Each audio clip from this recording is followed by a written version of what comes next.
Hello, and welcome to the Gravel Ride Podcast, where we go deep on the sport of gravel cycling through in-depth interviews with product designers, event organizers, and athletes who are pioneering the sport.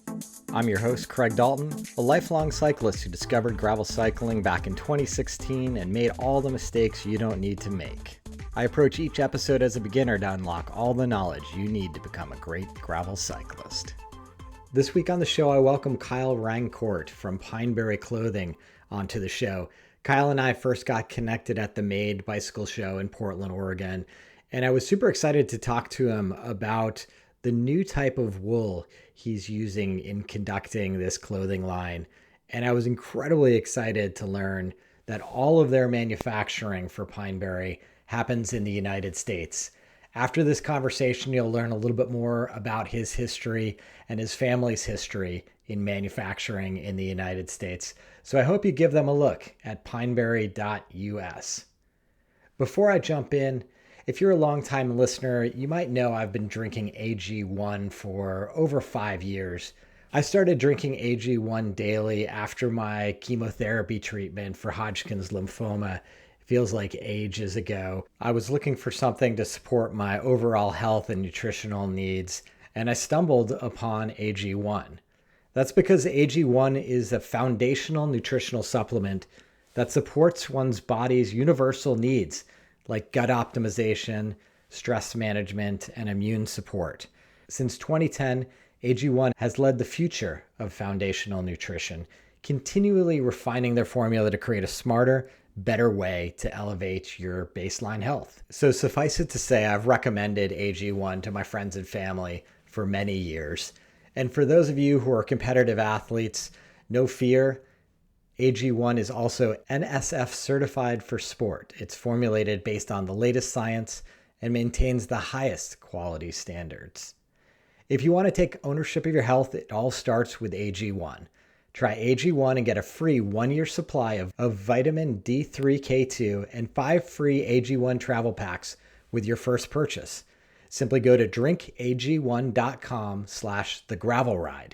That's drinkag1.com/thegravelride to check it out today. With that business behind us, let's jump right into my conversation with Kyle. Hey, Kyle, welcome to the show. Hey, thanks for having me. Happy to be here. I feel like this is the second week in a row where I have to say to the guests, like, sorry for the trials and tribulations of getting you on. We've had some fits and starts trying to record this, but we're finally getting it done. Yeah, that's the important thing is we're here now. So glad to be here. Yeah. I can't wait to sort of explore your story a little bit. We met at the Maid bike show in Portland, Oregon, where you were there representing your brand Pineberry. With jerseys and arm warmers and socks, but there's so much to the story as I got to know you a little bit in Portland. I'd love to just step back and just get to know you a little bit and sort of follow your journey into cycling first and then into manufacturing and creating this brand.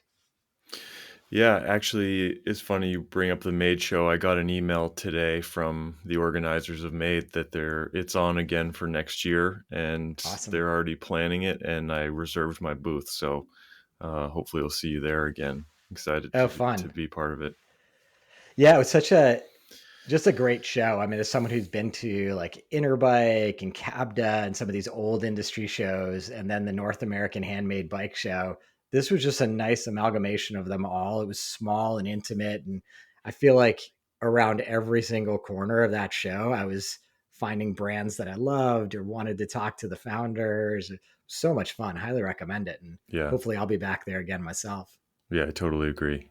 It was a great experience. Yeah. So tell me about, where did you grow up and how did you find the bike originally? I grew up in Lewiston, Maine, which is about 30 miles north of Portland, Maine.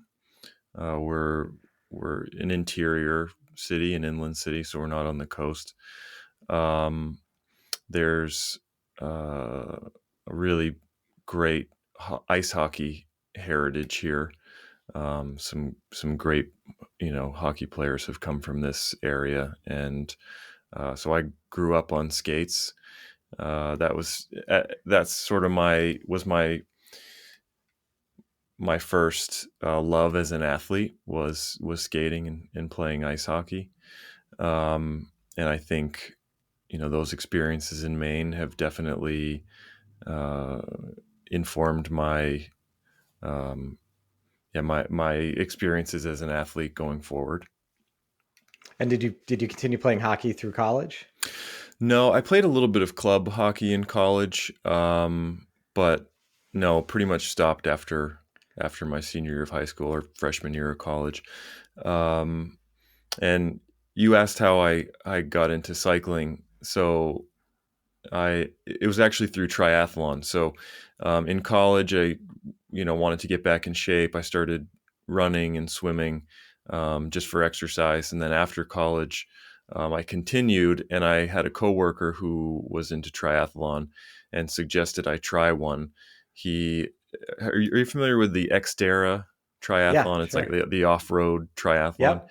Yeah. So he was doing one of these. I think it was in New Hampshire. It was one summer, and he suggested I join him. And I hadn't ridden a bike since I was a kid, probably. Um, I was maybe 24, 25 at the time. So it'd been a long time. I grew up obviously riding bikes in the neighborhood and in mountain biking with friends. I always had a mountain bike, but I think organized team sports took over in high school and Yeah. stopped riding my bike. So I bought a used mountain bike from a friend and started riding with the local bike shop. I went in to have it tuned up, and they told me they had a group ride every Wednesday. And so I went it was a mountain bike group ride, and I was just terrible. I was such a fish out of water. I remember we were riding up this trail, this single track, and there was a log down in over like across the trail. And I saw the other guys like hopping over it, and I got off my bike and walked over it. And a guy next to me was like, "Oh, this is all you have to do. Just ride up to it and, lift up on the handlebars, and then, pick your feet up to kick your rear wheel over it, and that's it." And I was like, "Oh my God." I was like, "What did I get myself into?" He made it sound so easy, but in the moment, it seemed impossible. But I kept at it and fell in love with the sport. I did some triathlons. That Xterra triathlon was the first one, and then I did a couple like sprint and Olympic distance road triathlons after that, Yeah. and very quickly realized that I not only was better at cycling than I was at running and swimming, but I actually liked it a lot more as well. And so I feel like this is a common story, but it wasn't very long before I dropped the running and swimming act and became a Yeah. full on Certainly cyclist. my experience as well. Much easier to drop running and swimming than it is Yeah. cycling. Yeah, exactly. So yeah, the rest is history. I've been Were you back in ride. Lewiston at that point? Yeah. I moved back home, joined the family business. Yeah. Yeah. Interesting. And I know we want to get into this. So what is that family business? We are footwear manufacturers. We make shoes here in Lewiston. We have a factory that we've had here for over 50 years, and we have our own brand. We sell online. We also sell to retail stores all around the world, and we're a private label manufacturer, so we make footwear for other brands as well. So And yeah, lots of big brands you've definitely heard of, and if you've worn some of their made in USA uh, lines of shoes, there's a good chance we made them. The Rancourts of Lewiston, Maine made them. yeah, drop the name again of the brand? It's called Rancourt and Company. Okay. Yeah, And are they making like leather boots? yeah, Is that the type of shoe yeah. they're making? Leather, Okay. leather dress and casual shoes. Everything from loafers and boat shoes to boots. We even make winter boots with shearling lining and rugged Vibram soles. But definitely in the lifestyle lane, not like work boots or anything like that. Gotcha. So interesting. So the facilities right there in Maine, how many people does it employ? We employ about 50 people. So Okay. there are approximately 40 shoemakers in the factory making shoes every day. That's fascinating. Yeah. And I'm imagining, so you've probably got a sort of a leather cut and sew kind of mechanism there. And then you've also got to make the sole. There's Yeah. probably a bunch of components to that manufacturing process. Yeah, there's over 100 steps in the process. Making shoes is more complicated than people think. But yeah, there's a lot of different steps. So we do everything from start to finish right in that factory. It was super interesting. Um, I'll put a link to that brand in the show notes. I'm sure Yeah. people will be interested to seeing what shoes come out of that factory. And now I'm scratching my head because I do have a couple of like American made boots and wondering if they came out of that factory. It's possible. There's a good chance. All right. Well, we're not here to talk about shoes. We're here to talk about your clothing brand. So why don't we talk about like what was the journey like? Talk about the Pineberry brand. What led you to creating it? And then I've got a ton of questions about the product and the type of material you're using, et cetera. Yeah. So like I said, I about uh, 14 years ago, is when I would identify as a cyclist. I began identifying as a cyclist and fell in love with the sport and became a huge part of my life. I was racing on the road for many years, and I've continued doing triathlons from here and there. But really, I would say, um, you know, when the pandemic started in 2020, it became a much bigger part of my life. Uh, I had dabbled in gravel cycling for a long time. I raced my first bike race I ever did, other than a triathlon, was a cyclocross race. So I had always been in that sort of off-road space or culture. Yeah. And so, we would, I remember in 2013, 2014, like we didn't even have a word called gravel cycling. We would just go ride dirt roads with our cyclocross bikes. Yeah. Um, and, but as the gravel boom grew, and with the pandemic, spending more time at home and kind of having more free time, I started doing these really long gravel rides with friends, and which led to signing up for Unbound 200. And you can imagine, I'm sure all the training that goes into trying to finish one of those. So cycling just became this huge part of my life, and I started thinking more and more about the apparel that I was wearing, the gear that I was buying and wearing, um, and how it performed, and where it was made, and what was ideal, I think, for me as a cyclist. And um, that's where the seed was planted, that I wanted to try something different and follow this passion into the cycling industry. And I had always loved merino wool, the the story, the feel of it, the performance, the performance aspect of it, um, how it dries so quickly, and even though it's super light, it still can be extremely warm. The warmth to weight ratio is pretty much unmatched. When it's wet, it continues to keep you warm. It's Yeah. really like this magical fiber. Yeah, it really is. I think I got my first exposure to merino outside of cycling. It was sort of in vogue for hiking, and Same, yeah, REI or someone might have had a yeah, merino wool long underwear. And I remember doing some hiking trips and thinking like, oh, this is great. But when I think about, or I thought about at the time, wool for cycling, it was 100% always in the retro jersey. I remember I had one from Pearl Izumi and mm, one from a company that my wife worked for. And it was like an old school aesthetic, old wool jersey. And it yeah, reminded me of like the randonneur culture. right, And to your point, like it had these amazing attributes, but it never felt like me as a cyclist. Like I might even wear it as more as a casual sweater than I ever did on the bike, those garments I was describing. But I know now that wool has so many different attributes depending on how it's made. So yeah, I'm interjecting my own thoughts, but love to hear you continue your journey of like, okay, you've kind of stumbled upon wool as being this magic yeah. fabric, but how do you make it? modern and make the right aesthetic for gravel Right. cyclists. Yeah, like to your point, I had only used it for like hiking and skiing. I, I didn't mention that earlier, but um, in addition to my winter sport hockey career, I also am an avid skier and have been my whole life. When I was growing up, whenever I wasn't playing hockey, I was skiing. It was like I was Yeah. doing those two things. I was always on ice or snow. I To this day, I absolutely love winter. I look forward to it. I love ice and snow and the opportunities it provides for outdoor activities.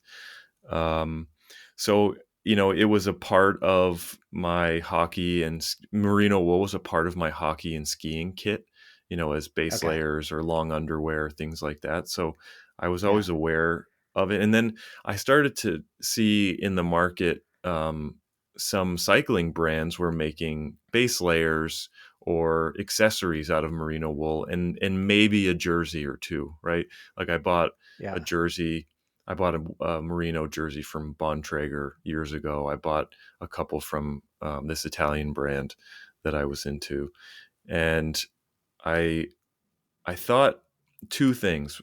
One, I liked what they were doing, but I felt like I could do it better, and nobody was specializing in it. That was the key thing. Is that Yeah. there are merino specialty companies, but not in the cycling space. And so the brands that were making merino wool pieces for their cycling lines, it always felt a little bit like an afterthought, or like you mentioned, it was sort of this like retro throwback piece. That like that Bontrager Yeah. jersey I bought years ago was very much in that vein. It was like this old school, sort of heavy wool, had these retro elements to it. It didn't. Yeah. It felt.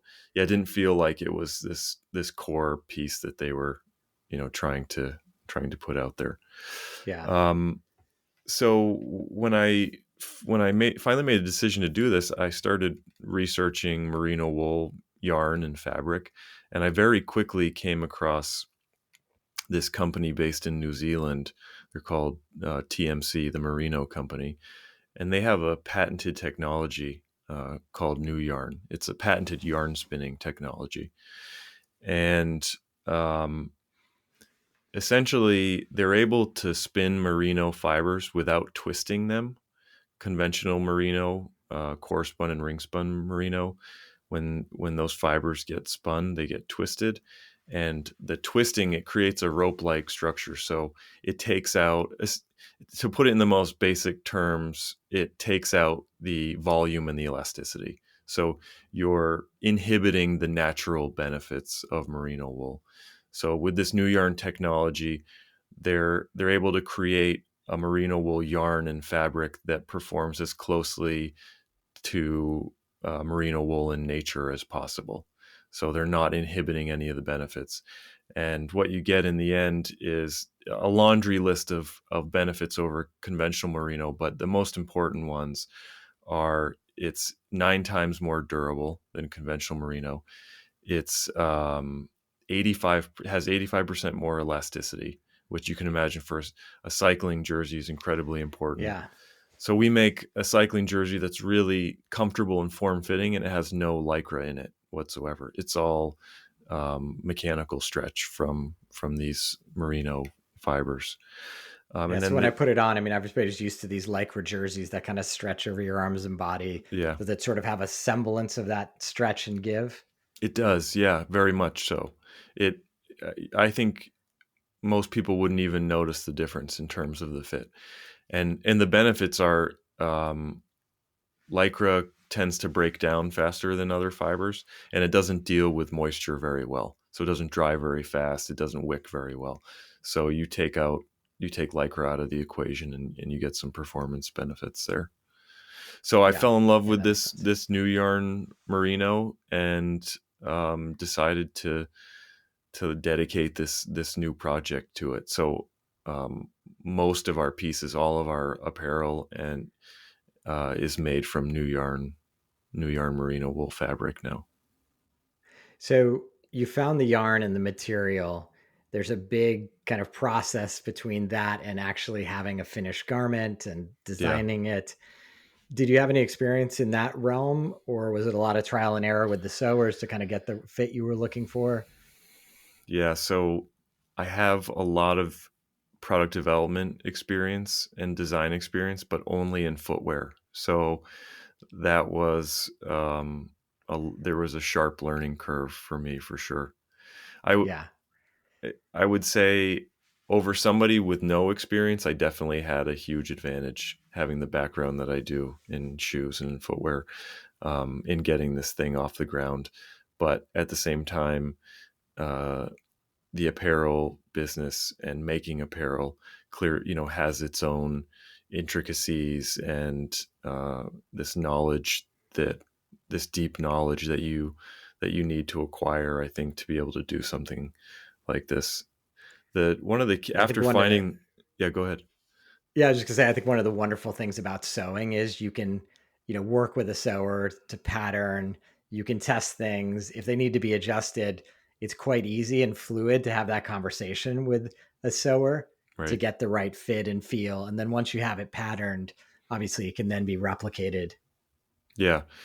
Yeah, so to add to that, after finding this, sort of developing the idea, finding the fabric that I wanted to use, the next step was finding a manufacturing partner.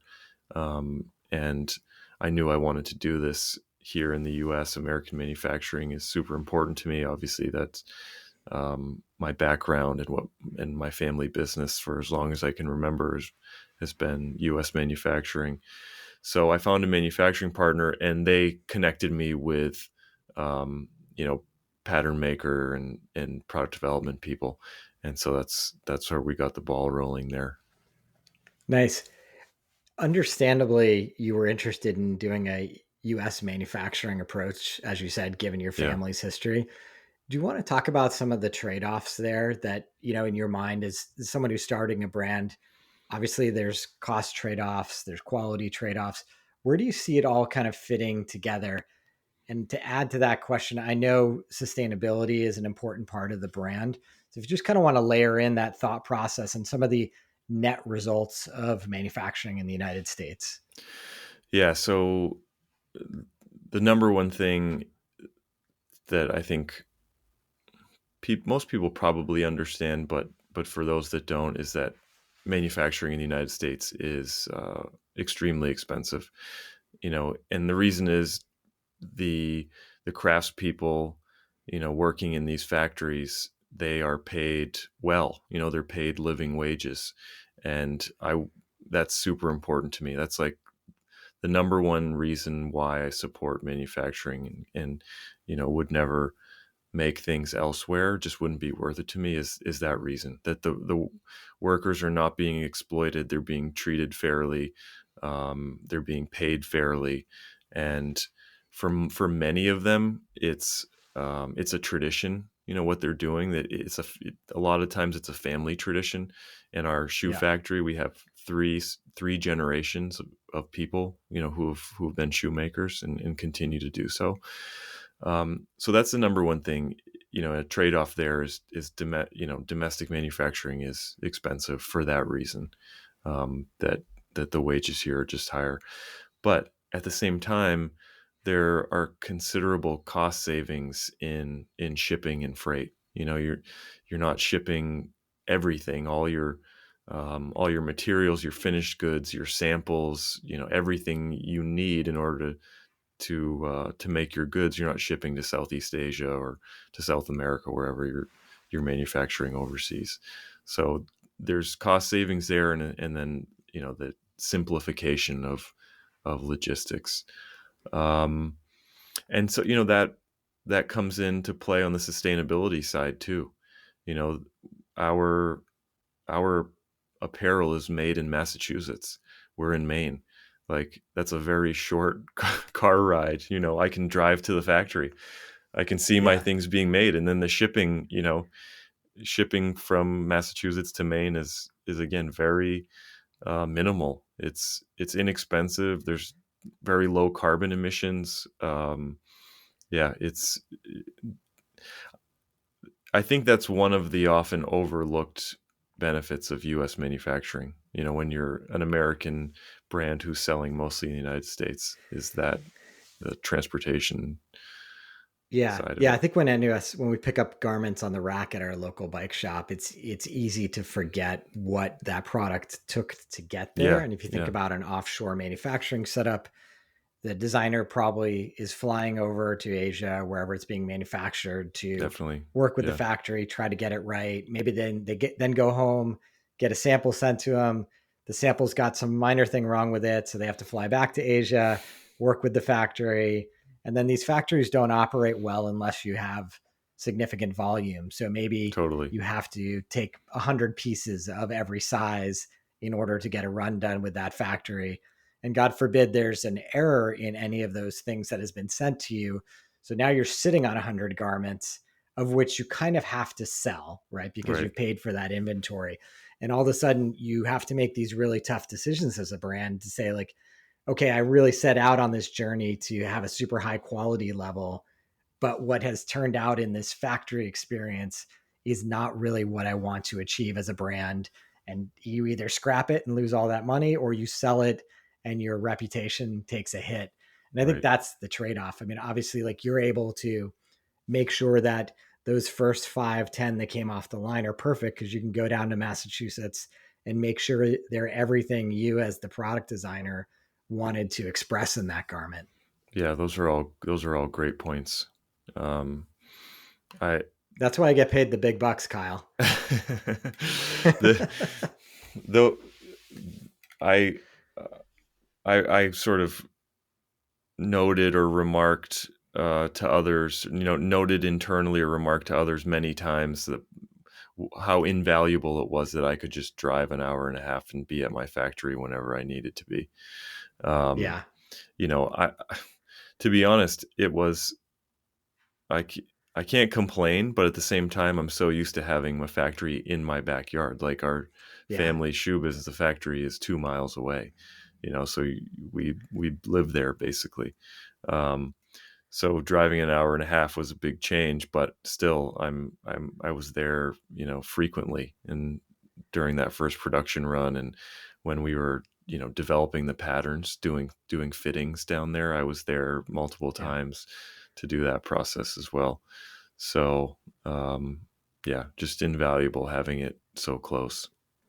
100%. I mean, in my backstory, I ran a manufacturing facility in San Francisco and went through that same journey. It was just so nice to Yeah, work with the craftsmen and women. yeah, And if there was a problem, you can just kind of address it right there on the fly. If you get customer feedback, it's not like you have thousands of these garments sitting around.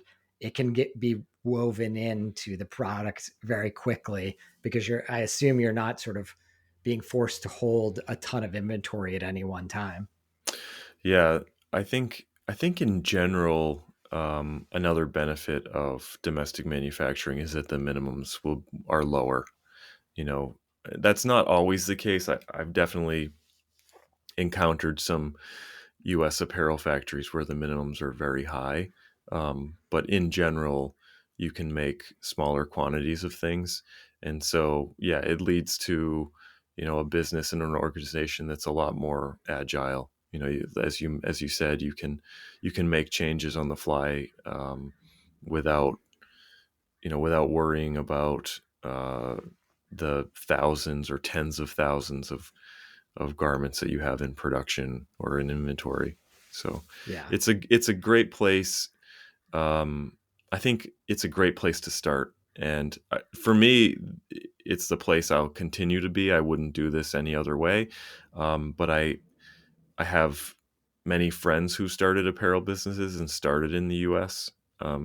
Because there's easy entry, and then have Yeah. moved some production overseas. Sometimes in Europe Yeah. or in Asia, but it's a great starting place. Yeah. I mean, these are some of the trade offs that one gets as an entrepreneur and a founder, right? As you scale, and then you start to see, hey, well, maybe REI would sell this line, but the Yeah, price point has to be different. And then there's just a decision point there to say, like, maybe part of the line is always made in the US, and maybe part works with an ethically sourced factory overseas, which is possible as well. Yeah, and it's, as you know, that's really common in the industry Yeah, for that to happen. yeah, for There's many sure. brands who are Let, doing that. let's transition and talk about the products in your collection. I'm interested just to hear you describe the aesthetic, and then maybe just call out some of the garments that you have available at this point. Um, yeah, so the collection is growing pretty rapidly, but right now what we have to offer is pretty tight assortment. Um, because I had kind of two things that I really wanted to focus on when we got up and running. We just launched in April of 2023, April of this year. So we have cycling jerseys, short and long sleeve, traditional full zip with 3 pockets in the back. And then we have performance tees, short sleeve and long sleeve. And we also have a sock collection that's made for us by Defeat, which is, a very well known and well regarded manufacturer. Sock factory has been around over 30 years. They make all their own socks. And so they do essentially like a private label for us. So it's our Okay. custom designs and specifications, but made by Defeat. And Are they also doing the arm warmers? they do the arm warmers. Yeah. They're a Yeah. great My partner. my Yeah, my eagle eye caught that one because I have to say that garment is awesome. Yeah. The wool arm warmers Yeah. in San Francisco with the wet fog we have here, I can't tell you how invaluable they've been to my wardrobe for sure. I bet. And they're so versatile because, you can wear them under a t-shirt if you're hiking or you're just on like a, you know, chill mountain bike ride or whatever. But they same with the cycling jersey. You wear them under a short sleeve jersey, and it just makes that both garments way more versatile. So Yeah. so Yeah, yeah, and I've been using your short sleeve jersey, not the jersey, excuse me, the t-shirt oh yeah, that I got in at Maid at the Maid bike show, and it's been yeah, great. I mean, I do love, as you've said, you can sweat in it, but it'll dry. yeah, You don't smell. yeah. There's all sorts of good attributes there. You don't have to wash it every time you wear it. Yeah, Yeah, yeah, for sure. exactly. Yeah, so we our first season was a sort of light midweight merino that we used, which is great for sort of all year round wear. And again, we have the short sleeve and long sleeve jersey and the performance tees. And then just recently we launched our fall winter collection, which is a heavier midweight merino. Um, which I absolutely love. Just that little extra weight adds a really luxurious feel to it.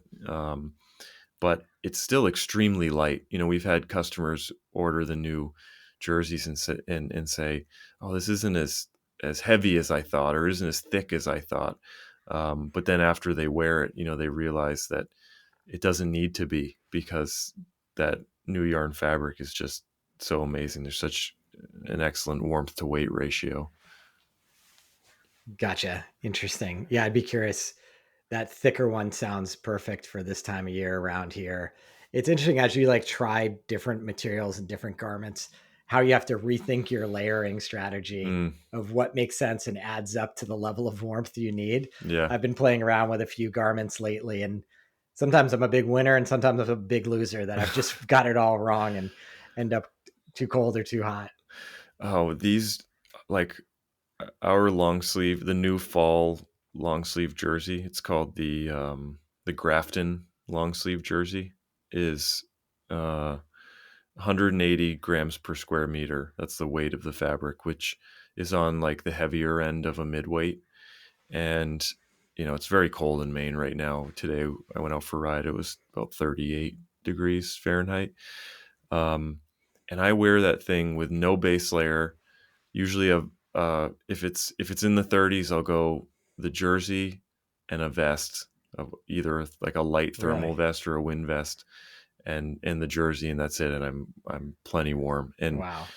one of the things I always disliked about riding in the winter was wearing bulky clothes on the bike. I just found to be so uncomfortable.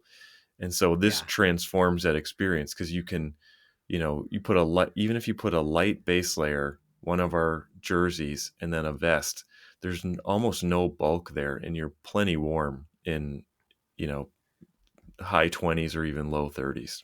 Wow. Nice Yeah. pair of gloves, some Interesting. warm shoes, good to go. Extends the season.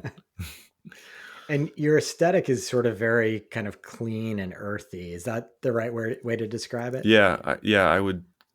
I've been a longtime fan of minimalist design. So we have this one signature, design element, the double stripe on the sleeve, which, has this, of course, like retro feel, racing stripes across all sports, right? From auto racing to cycling and running, Yeah. the stripe, the retro stripe look. So we have that one design element. And then other than that, they're just solid colors. And I focused really on picking colors um, that that represent the brand and its heritage being in Maine. So the first season it was like our granite gray, for the granite mountain, big old granite mountains here in Maine.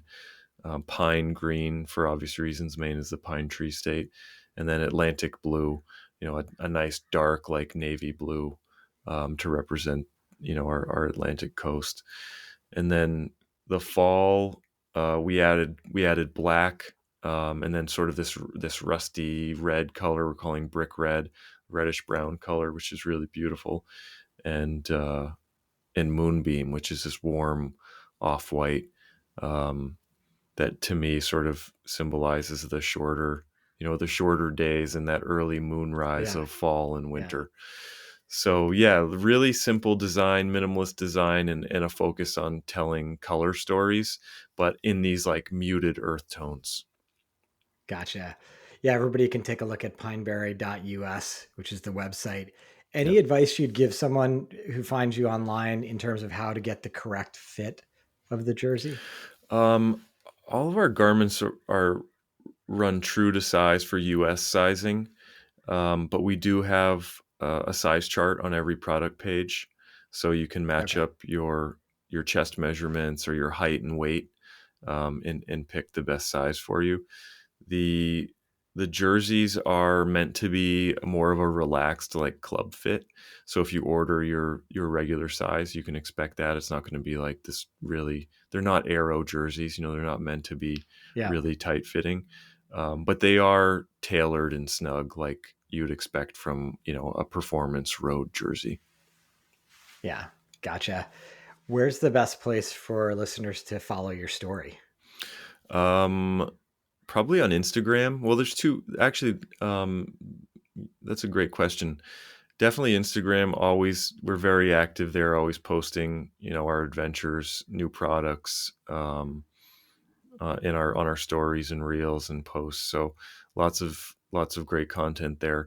But then we also, I'm glad you brought this up. I have this Pineberry journal component to the website, and it's really about telling. It's about taking time to tell stories about outdoor adventures or what inspires people about their environment. And I'm trying to have a contributor every 2 or 3 weeks. I haven't been super successful at that, so there'll be like two in a month, and then I think I missed a month, and we have like three lined up right now, three contributors. Um, but I'm bringing in a really wide variety of people and athletes. So we've had runners, cyclists. We had a gentleman from Maine who's a writer, who's an avid fly fisherman, and he wrote this, really beautiful piece about um, discovering your new home water, because he moved here from Washington, and when he moved to Maine, Okay. he had to discover his new home water. So, and then we have a champion horseback rider and trainer who I went out and spent a day with, and photographed her riding and training horses. And so, yeah, we're telling these stories about these amazing things people are doing outdoors. Yeah, awesome. I clicked through some of them and yeah, it's always, I love seeing that. I think it acknowledges that most of the people who are going to be visiting your site are probably multi-sport athletes and outdoors people. So Yeah. you've got the cycling specific garments, but you've also got t-shirts and long sleeve t-shirts out of the same performance wool that people can use for fly fishing or horseback riding Yeah, or hiking exactly. or all of the above. Yeah. Yeah. And there's more coming. Yeah. You know, we're focusing some time on, building out the hiking and running apparel line. And then we're going to gear up for skiing as well. So we'll have a couple items this winter coming out for skiing and more in the future. We'll always be a cycling focused and rooted in cycling. But definitely wanting to serve, other athletes or the cyclist like myself who loves doing other things as well. Yeah. Awesome. Well, Kyle, thanks for joining us. Thanks for telling this American Made story. I love what you're doing over there at Pineberry, and I hope many of our listeners will go over there and check you out. Thank you very much. Appreciate it. Good spending some time with you today. That's going to do it for this week's edition of the Gravel Ride Podcast. Big thanks to Kyle for joining us and telling us all about the Pineberry story. I love that they're manufacturing in the United States, and I'm intrigued by this new wool story. I've been using one of their performance tees for a while, and all the attributes Kyle mentioned are coming true. I'm excited to try one of their performance jerseys. Particularly their new one they just launched, the winter weight, as it's getting cold here in Mill Valley, and I could use a way to warm up on those early dawn patrol rides. Big thanks to our friends at AG1 for supporting the show this week. Remember, head on over to drinkag1.com/thegravelride to get that free 1-year supply of vitamin D3K2 and 5 free AG1 travel packs. And if you, dear listener, are looking for a way to support the show, there's a couple easy ways in which you can do it. Ratings and reviews are hugely appreciated in the podcast world. They really help in our discoverability and connecting with other gravel cyclists around the world. Or if you're able to financially support the show, please visit buymeacoffee.com/thegravelride. Until next time, here's to finding some dirt under your wheels.